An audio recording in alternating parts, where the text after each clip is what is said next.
Master minds commerce చదవాలనుకునే 10th inter విద్యార్థుల తొలి ఎంపిక. నిజంగా కోనసీమ చాలా ప్రశాంతమైన ప్రాంతం, చాలా ప్రశాంతంగా హాయిగా ఎవరైనా రావడానికి ఇష్టపడే ప్రాంతం. కానీ అలాంటి ప్లేస్లో ఇప్పుడు ఏదో పల్నాడులాగా రాళ్లతో కొట్టుకోవడం, దాడులు ఇవన్నీ ఎందుకు జరుగుతున్నాయి? అసలు ఎందుకు ఇట్లా మారింది? జగన్మోహన్ రెడ్డి గారి మనస్తత్వమే ఫ్యాక్షన్ మనస్తత్వం. ఇప్పుడు అనపతి నియోజకవర్గంలో ఎప్పుడు ఎలక్షనీరింగ్ కొద్దిగా టఫ్గా జరిగే కాన్స్టిట్యున్సీ ఇది. కానీ ఇక్కడ కొట్లాట్లు, కేసులు పెట్టుకోవడాలు లేకపోతే దాడులు చేసుకోవడాలు లేవు. అలాంటిది ఇక్కడ నా పైన 39 కేసులు పెట్టారు. ఒక కేసులో జైలుకి పంపించారు, నా ఇంటి మీద దాడి చేశారు, నా కారు పైన దాడి చేశారు, నన్ను అసాసినేట్ చేయడానికి ప్రయత్నం చేశారు, నా పైన క్షుద్ర పూజలు చేయించారు. ఇన్ని పరిస్థితులు ఎందుకు వచ్చినాయి అంటారు?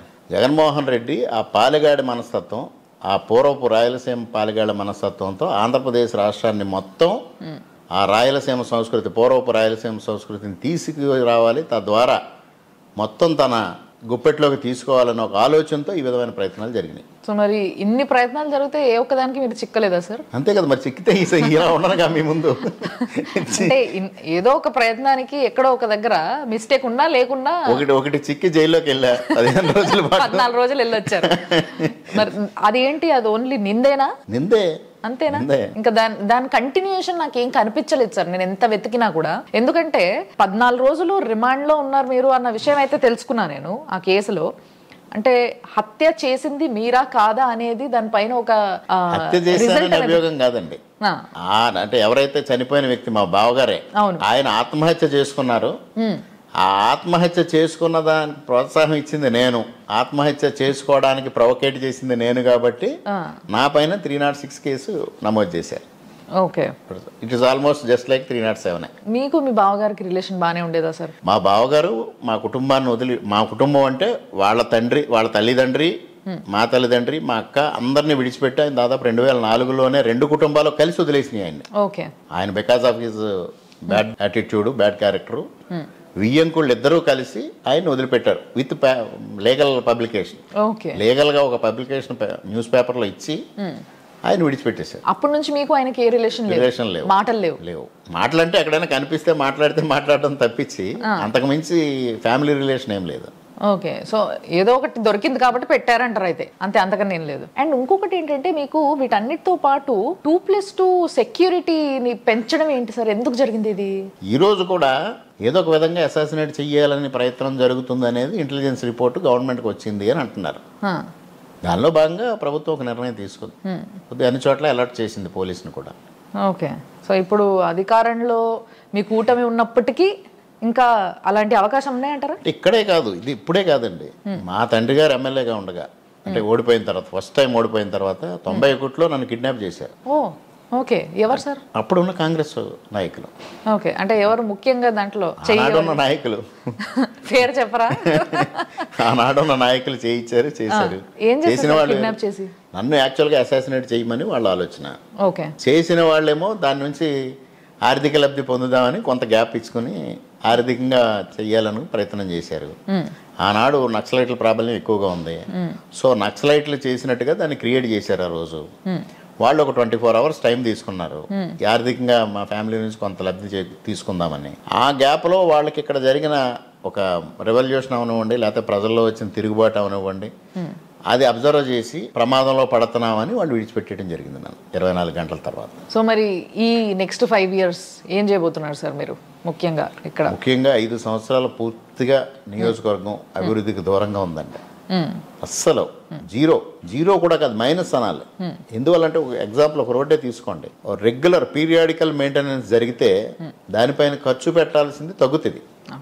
ఇవాళ పీరియాడికల్ మెయింటెనెన్స్ పూర్తిగా పోయింది. సో ఇవాళ మేము 1 లక్ష ఖర్చు పెట్టాల్సిన చోట 2 లక్షలు ఖర్చు పెట్టే పరిస్థితి వచ్చింది. క్రష్ నుంచి డెవలప్ చేయాల్సి వస్తుంది. ఆ పరిస్థితికి వచ్చేసింది వాళ్ళ నియోజకవర్గం. ముఖ్యంగా మీరు వచ్చిన రోడ్లు చూసుంటారు, చాలా దారుణంగా ఉన్నాయి సార్. కాకినాడ రాజమండ్రి ప్రధానమైన రహదారి 2 డిస్ట్రిక్ట్ హెడ్ క్వార్టర్స్ని కలుపుతా ఉంది, పోర్టుకి మెయిన్ దారి. అలాంటి రహదారి ఇవాళ అడుగడుగున గుంతలతో ఉంది. దాన్ని 5 సంవత్సరాలు పూర్తిగా మెయింటెనెన్స్ కూడా దూరంగా పెట్టారు. ఇప్పుడు దాన్ని బాగు చేయడం ఒకటి ప్రధానమైన అంశం. నియర్లీ ఇవాళ మేము ఎస్టిమేట్ చేస్తే 560 కోట్లు కావాల్సి వస్తుంది. ఓకే, సో రాష్ట్ర ప్రభుత్వం వల్ల సాధ్యం కాదు అది ప్రస్తుత పరిస్థితి. అందుకోసం నేను ఇమీడియట్ ప్రతిపాదన ఏం చేశానంటే దాన్ని నేషనల్ హైవేగా కన్వర్ట్ చేయాలి. ఓకే. కానీ ఇక్కడున్న ప్రాబ్లం ఏంటంటే ఒక పక్క కెనాల్, ఒక పక్క రైల్వే ట్రాక్. అవును. సో 10 మీటర్స్ విడ్త్ దాటి రాదు. అవును. కానీ నేషనల్ హైవేస్ గైడ్ లైన్స్లో 10 మీటర్స్ విడ్త్ వాళ్ళు యాక్సెప్ట్ చేయరు అసలు. దానికోసం ఒక 20 రోజులు 30 రోజులు ఆలోచన చేసాం ఎట్లా ఒక చిన్న క్లూ వచ్చింది మాకు. ఓకే. ఇక్కడ యామగిరి దగ్గర హైవే నేషనల్ హైవే 16, ఓకే, ఇటుపక్క సామర్లకోట నేషనల్ హైవే 216, ఈ రెండు కనెక్షన్ వస్తుంది. ఓకే. సో 2 నేషనల్ హైవేస్ని కనెక్ట్ చేసేటప్పుడు వీటిలో రిలాక్సేషన్ వస్తుంది. ఓకే. సో ఆ యాంగిల్ తీసుకొని ఇవాళ కేంద్ర మంత్రి గారికి గడ్కరీ గారికి ఒక ప్రతిపాదన పంపిస్తా ఉన్నాం. ఆల్రెడీ సీఎం గారి దగ్గర నుంచి వెళ్ళింది. ఓకే. నేను కూడా మొన్న 2 సార్లు మీట్ అవ్వడానికి అనుకున్నాం, కానీ కొన్ని వేరే కార్యక్రమాలు ఉండడం వల్ల నెక్స్ట్ మంత్లో వెళ్ళి కలవడం, ఇక్కడ సాధ్యమైనంత వరకు దీన్ని నేషనల్ హైవేగా కన్వర్ట్ చేయించి 560 కోట్లు మంజూరు చేయించగలిగితే దాని రూపురేఖలు సమూలంగా మార్చగలుగుతాం. ఓకే. ప్లస్ ప్రధానమైనది ఇరిగేషన్. ఈ ప్రాంతం మీరు చెప్పినట్టుగా రైతాంగం, అనపర్తి నియోజకవర్గం ఇటు డెల్టా రైతాంగం ఉంది, అటు మెట్ట రైతాంగం ఉంది. ఇద్దరికీ గోదావరి జలాలు అందించాలి. నేను రావడమే ప్రమాణ స్వీకారం కూడా చేయకుండానే రైతుల బాధలు 5 సంవత్సరాలు చూశాం కాబట్టి ప్రధాన పంట కాలువల్లో కానీ డ్రైన్స్లో కానీ గుర్రపు డెక్క ఉండిపోయే నేపథ్యంలో కనీసం నీటిపారుదల జరగని పరిస్థితి చూసి వెంటనే ఉపాధి హామీ కూలీల ద్వారా ఆ వీడ్ రిమూవల్ చేయించి రైతులకు కొంత వెసులుబాటు కలిగించాం. ఓకే. అదే విషయాన్ని ముఖ్యమంత్రి గారి దృష్టికి తీసుకెళ్ళినప్పుడు వెంటనే గోదావరి డెల్టాలో వీడ్ రిమూవల్కి 20 కోట్లు మంజూరు చేశారు. ఆ 20 కోట్లతో ఇప్పుడు పనులు జరుగుతున్నాయి. కొంత సిల్ట్ క్లియరెన్స్ కూడా కొద్దిగా ఇచ్చారు ఫండ్స్. దీంతో ఒక 10% సమస్య మాత్రమే తీరుతుంది. అవును. కానీ ప్రధానంగా సిల్ట్ రిమూవల్ ఇదంతా జరగాలి. దానికోసం కేంద్ర ప్రభుత్వం నుంచి కూడా సహకారం తీసుకోవాలి.